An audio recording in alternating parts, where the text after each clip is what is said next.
She had not touched a flight suit in 9 years. It hung in the back of her closet behind winter coats and forgotten dress shoes, zipped into a garment bag she never opened. Maya Reeves had buried that version of herself with intention, with both hands and a steady heart. The same way she did everything else in her life. Deliberately, completely, without looking back. Now she ran a small bakery in Millhaven, Tennessee. She woke before the sun, mixed dough with flour-dusted hands, and listened to the radio while the town slowly came alive outside her window. She had a dog named Biscuit. She had regulars who called her by name. She had peace, the kind you build brick by brick after the world has knocked everything down. And she had convinced herself, truly convinced herself, that this was enough. But before you hear what happened next, stay with me.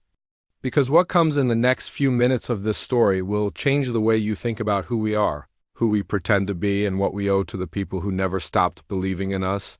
This is the story they didn't put in any newspaper. This is the story Maya never told. 9 years ago, she had been Captain Maya Reeves' Top Gun instructor, the first woman to hold a perfect score on the Advanced Tactical Evaluation, a ghost in the sky that younger pilots whispered about in reverent tones. She had been extraordinary. But extraordinary comes at a price, and hers had been paid in silence and in grief. The accident that ended her career had not been her fault. The investigation said so clearly. But fault and guilt are two entirely different creatures. She had been in the lead aircraft the day a training formation went wrong. She had been the one who gave the final call. And she had been the one who walked away when her wingman, her best friend, Lieutenant Daniel Cross, did not. She left the service 6 months later, quietly, with a handshake and a folded flag, and a heart that she had carefully packed into something small enough to carry without showing. She moved to Millhaven because she had read the name on a map and liked how ordinary it sounded.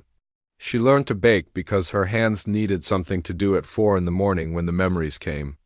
She built a life from the ruins of who she used to be, and she was proud of it, even on the hard days. The call came on a Thursday morning in March, an unknown number. She almost didn't answer. The voice on the other end was clipped, professional, and slightly desperate, a colonel from the Naval Air Station 2 states away. An F-35 had suffered a catastrophic avionics failure during a live training exercise. The pilot, a 23-year-old lieutenant on her second solo high-altitude run, was alive but disoriented, flying in circles over the Tennessee hills with a navigation system that had gone completely dark. Ground control had been unable to talk her down. 3 different senior pilots had tried and failed. The young woman's breathing was becoming erratic. They had 40 minutes of fuel left. Someone had remembered Maya's name. She stood in her bakery, still holding a wooden spoon, flour on her forearms, and she felt something shift inside her chest, something she had locked away and weighted down and sworn would never move again. She did not say yes immediately.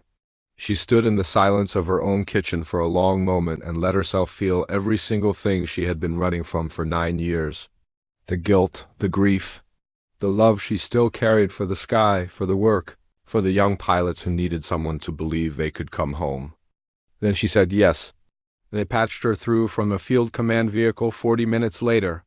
Static first, then a young woman's voice, thin, frightened, trying desperately to hold herself together at 40,000 feet.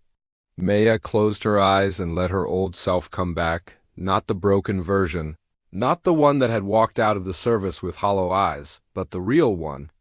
The captain, the teacher, the woman who had once spoken a dozen frightened young pilots safely through their worst moments. She talked. She did not give orders. She gave certainty. She said the young lieutenant's name, Sarah, over and over like a lifeline, and she told her things that no manual had ever written down. She talked her through her breathing. She talked her through the cloud cover. She used stars and landmarks and the angle of the setting sun, the old ways, the true ways, the things that cannot be taken away by a failed system or a dark screen. She told Sarah that the sky was not her enemy, that it never had been, that it was simply waiting for her to trust herself again. 41 minutes after the call began, Sarah's wheels touched the runway. A perfect landing. Maya sat on the bumper of the command vehicle for a long time after that, Biscuit's leash still looped through her fingers from where she had rushed out of the bakery, and she cried. Not from sorrow, but from something deeper, the release of a weight she had not known she was still carrying.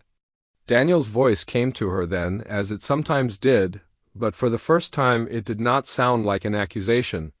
It sounded like the way he used to laugh before a flight.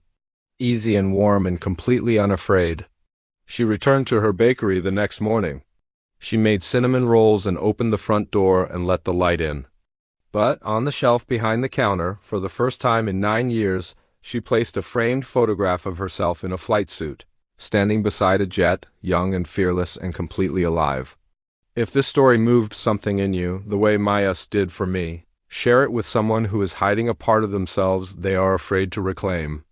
Because the world still needs what only you know how to give. It always has.